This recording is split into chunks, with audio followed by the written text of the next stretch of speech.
All right, this is long overdue, but I'm finally gonna give you guys an updated video of our scullery.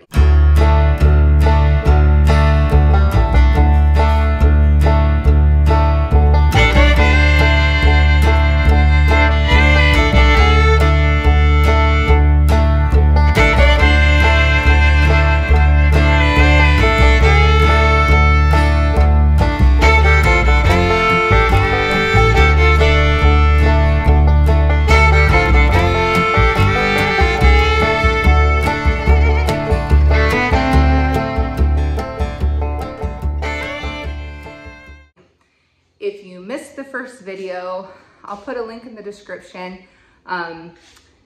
We started this project back in, I think we officially started in like March-ish. It was something we kind of came up with over the winter time, but the first video basically gives an overview of the space and what our plan was for it, what our budget was for it, and that was it. I never posted about it again. There may have been a few clips here and there of things happening in here, but not like an official tour for YouTube. Only some things here and there on Instagram. So I'm gonna make a full tour again. I'll do a little bit of a flashback to where we started and explain what this room is again, and then answer a few questions that I have as well. So let's get started. Okay, so this area right here used to be a single stall garage door. This building is the back of our garage, which has 2 stalls in the front, and then there was this single stall in the back. And we had French doors put in that I'd gotten off of Facebook Marketplace for 500 bucks. And we had to fill in some gaps where the garage door was a little bit bigger than the French doors. But this is where you walk in to the scullery.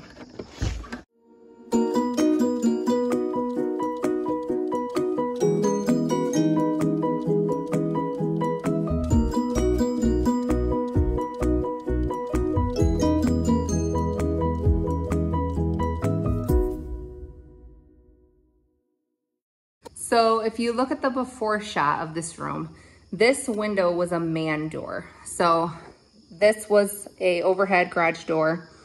That was the man door. And we obviously swapped that for a window. We still wanted light in here, but it was kind of redundant to have 2 man doors really close to each other. This wall is still the same. That door is still the same. That goes down to our root cellar. And then this door and this entire wall are new. So this was just open to the 2-stall garage in the front of this addition that was put on our house. So we closed it off, not only to give us another wall, but also to separate and keep it a little bit cleaner in here, since we do a lot of sawing and sanding and woodworking type stuff there. So that door, you can go directly to the porch into the house, or you're just into the garage. So the first thing we did after we put the wall and the door up was we put this metal, sheet metal all around. It just makes it really easy to clean. It was an inexpensive option to kind of cover all of the various types of wall that were in here. There was OSB, there was drywall, there was new patched in drywall. This made it easy to make it all kind of seamless, but it also makes it easy to clean. And then we did kind of a faux shiplap on the top, which is really just ripped down, super thin underlayment, and then cut into strips and tacked onto there and painted. I should mention, before we did the walls, we had to do a lot of electrical work. We put outlets in this wall knowing that we were gonna have lots of freezers and a fridge for milk there as well.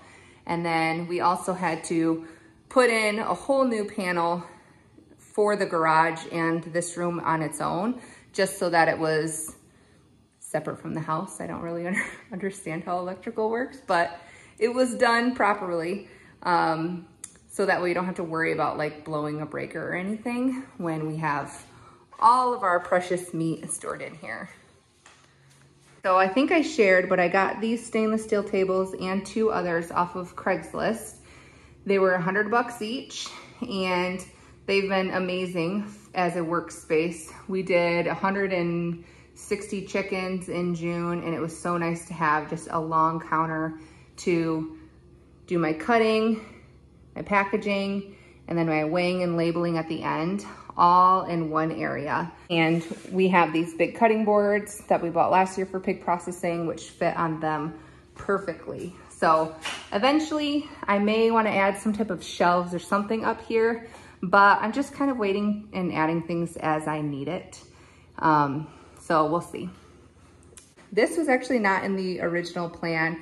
It was kind of like a joke, something I would want to have, but I ended up getting this commercial dishwasher from an estate sale for $120.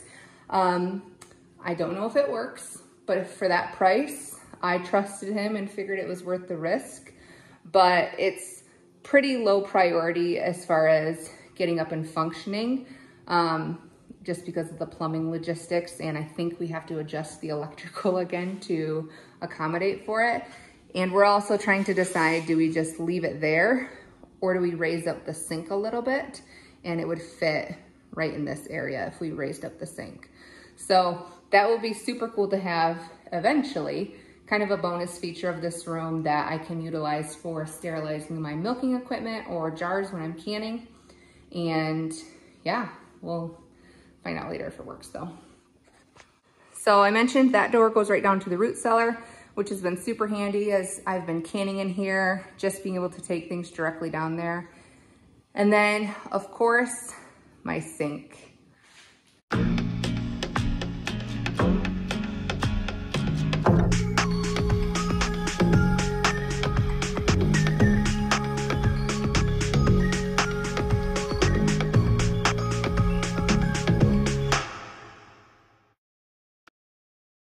I love this sink, and I've spent a lot of time at it already. Not just washing my milking equipment every single day, but we had a neighbor that blessed us with as many pears as we want from their tree, and we probably brought home and processed like 5 to 10 plus bushels. So I spent a lot of time standing at that sink, washing and cutting up pears and putting them in jars right on like the drain boards. It worked perfectly. It was awesome. So I'm very, very grateful to have that sink and to have just all the bulky dishes that go to homesteading out of my kitchen and off of my counter and out of my cupboards. But arguably one of the best features of the sink is this amazing jar drying rack that Tommy made for me. I kind of told him my vision and what I wanted, and he threw this together out of scrap wood. It's like the perfect angle so that water doesn't get stuck in that lip, and my jars can just drain down right into the sink and then not get any dust or bugs or anything in them when I need to use them next. It's awesome. So that door again, like I said, goes to the garage or to the house, trash can, and then we have all of our freezers. This is our old fridge from in the house.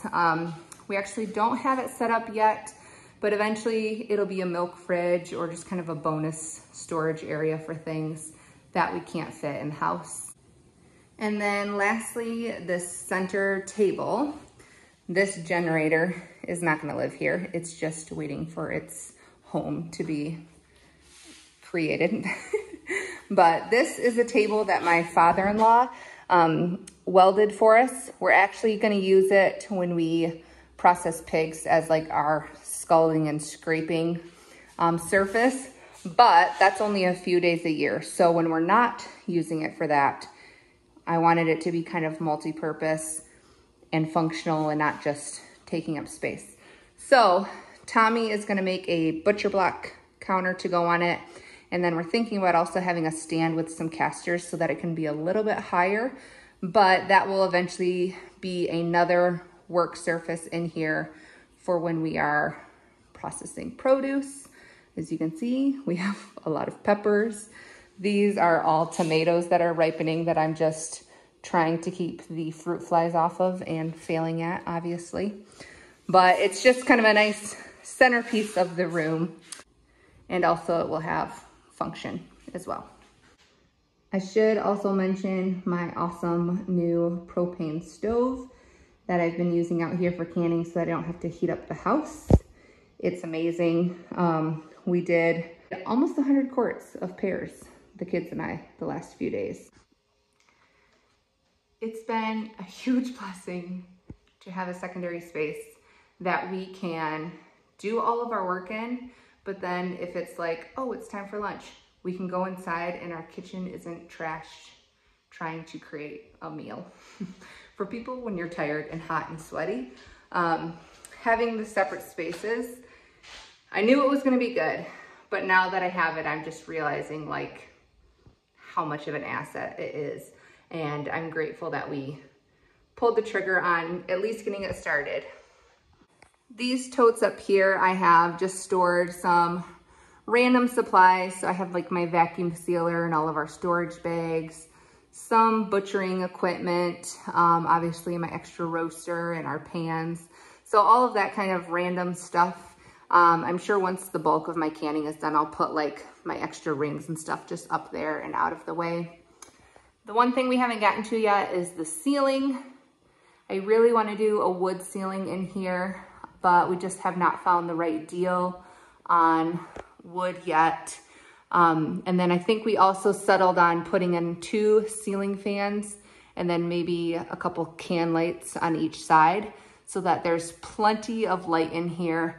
It hasn't been a problem, but I know in the winter time when we don't have as long of days, we'll notice more of a difference. So that doesn't really affect the function of the room, but it will be a nice additional feature and it'll kind of warm up the space from all of like the concrete and metal that we have in here. So our budget for this project originally was $3,000 and I need to go inside and get my list. I know that we've definitely spent that.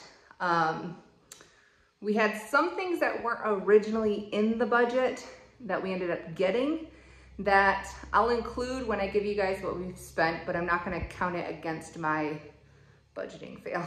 So like the dishwasher, for example, that wasn't in the original plan, but it was something that I knew we had the cash for and we wanted to get. The most expensive part about the project was definitely these French doors, which I still feel like were a really great deal for what we paid for them. The metal on the walls and the drywall was about what I expected. The shiplap was a little bit more than I had budgeted for, but the window I had budgeted $100 for, and we ended up spending 20 bucks on that. So there was kind of a offset on some things that we ended up hiring out for somebody to come and both install the window and door and also patch in the siding on the outside. We paid somebody, I think it was $800 to do that project, which doesn't seem fun and is not like us to spend that much, but it really just came down to time. Tommy was really busy in the spring. That was kind of the thing we had to do before we could do anything else. And we decided it was worth getting it done in one weekend from somebody else versus waiting potentially 4 to 5 weekends for Tommy to figure out how to do it because he's never done siding before. So that was something not in the budget originally that we decided to do. And I have 0 regrets about it. Okay, I'm gonna answer a few of the questions that I have from Instagram about the space specifically that didn't get thrown in the tour. The first question is the size of the space. It is a 1-stall garage, so it is about 17 by 17, and that's just under 300 square feet. I actually think it's bigger than my regular kitchen, which is decent size, but it really is a lot of space. You worry about like when you put up a wall, things not feeling as big as they are, but I don't feel like we have any kind of inability to move around each other. There's like at least 5 feet between the island and the work counters. So it's not necessary to be much bigger than this, and you could definitely work with a smaller space. Okay, the next question is if this space is climate controlled. No, it is technically insulated on 3 of the 4 walls. The only wall that's not insulated is the new one that is shared with the garage.